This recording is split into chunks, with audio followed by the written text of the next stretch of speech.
Turning on the gas. A lot of us can take it for granted because we live in big cities. But if you live in the bush, it may well be a different story. The distances involved in supplying smaller rural areas keep many of them out of the reach of natural gas supplies. Natural gas is one of Australia's greatest assets. Our reserves are so extensive that it will still be powering our homes and industries at the end of the 21st century. But the biggest hurdle is getting the gas from the gas fields in South Australia to the centres which want it. After years of campaigning, the city of Griffith and surrounding towns in the Murrumbidgee Irrigation Area were to be linked to the natural gas grid of Eastern Australia. Now, it was an opportunity for the Pipeline Authority to demonstrate its expertise in building the line through terrain that posed unique challenges. Once the route survey had determined where the pipeline was going to go, the project was then designed and drawings prepared using computer-aided drafting.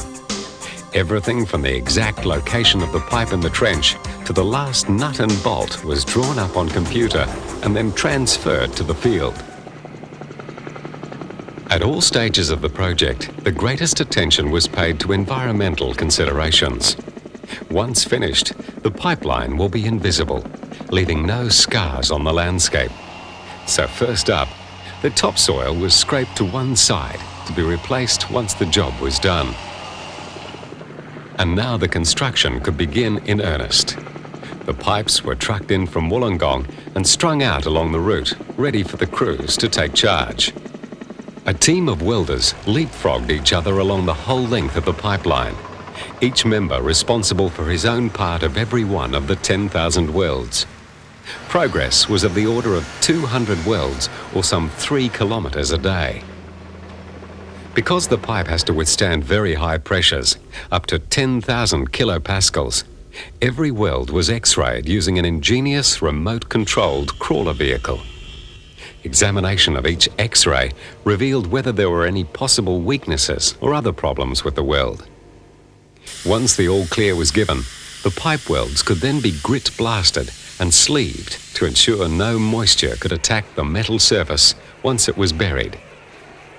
To get the pipe in the ground, 2 trenching machines worked their way from Junee to Griffith.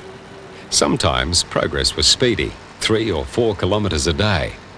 Other times, rain set in, turning the ground to sticking, boggy mud, reducing speed to a few hundred metres a day. Finally, the pipe could be laid to rest. The pipe was snaked into the trench using special pipe layer side booms. And then the restoration teams moved in to repair the scars and return the land to its original state or productive farmland.